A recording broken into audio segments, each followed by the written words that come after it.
The helicopter started following us. They were all nervous. And I was like, give me the money. Because all are nervous, I'll walk home. And I got out of the car and 2 people jumped out and told me to put my hands in the air. And they ran up on me and they pistol whipped me with a shotgun.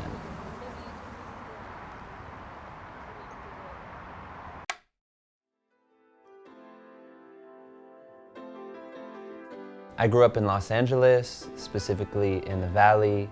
By the time I was in middle school, I started understanding that my weird, artsy, America's Next Top Model watching self was not what I was supposed to be as a quote-unquote real man, and that I was supposed to be tough, emotionless, rich somehow.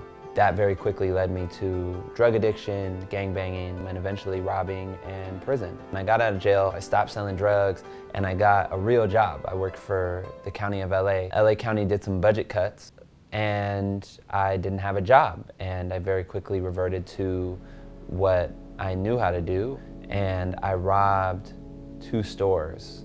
I committed the first robbery to pay my rent. I ended up not even getting enough from that robbery to pay my rent. But when I got to court, he said, okay, just go in there, say not guilty, and then we're gonna worry about getting this life sentence off you. And I was like, life sentence? You must have the wrong person. And he was like, no, you have 7 robberies, 2 kidnappings, and assault with a deadly weapon, and you're looking at 150 years, double life.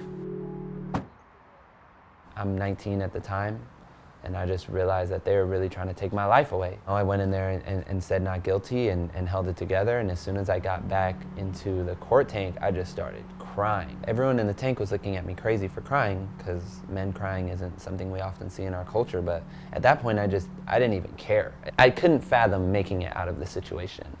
I used to be like envious of the birds. I would watch like the little birds fly in and out of the county jail, and it just seemed so easy to them to just come in and leave, and I couldn't leave. I hated everybody. I hated the cops. I hated the other people I was incarcerated with, because my understanding at that time where they were so committed to violence that they were gonna like force me to do something to lose my life. And I knew I didn't wanna live like that. When I was 14, I was brought into a training program to train us to be community organizers that was started by Patrice Collours and Mark Anthony Johnson, and they really became mentors. It was my first time being in women-led spaces, queer-led spaces, being around feminist men, getting like hugged by a man, like a real hug. And I felt free there, like I was really seen and really loved. And that really became my community. And they got a private attorney that was able to get me a deal for 10 years and 2 strikes. And I sought freedom through the first place I found freedom, which was in organizing. And I remember I wrote Patrice when I was in Folsom, and I told her I wanted to organize from prison. She wrote me back and she said, I'm glad this is who you're choosing to be. My rehabilitation, if you will, really happened through that feminist lens, through the words of Bell Hooks. I remember reading her work when I used to go to feminist men's group. So I was like, yo, let me do a patriarchy workshop. And it went terrible. And I pretty much just got laughed off stage. And I went back and told my friend, we got to start our own group. It took a while for us to really get in our bag and figure out that it's about relating to people and not instructing them or teaching them. And it's about growing through our patriarchy together rather than let me, cis man, tell you, cis man, what you're doing wrong. Those years were, to this day, some of the best years of my life. I was doing work that spoke to me, and seeing people get free and seeing people like live lives that were based on what they love and who they love, as opposed to what they're told they're supposed to be because of their gender. It just became my world, and I felt like I was thriving in the world that I was given. Having our work in the Feminist on Cell Block Y where everybody can see it, I think validated me to a lot of people, to the point where I got out with a lot of privilege. So that gave me the opportunity to do anti-patriarchy work at a scale that I always dreamed of doing.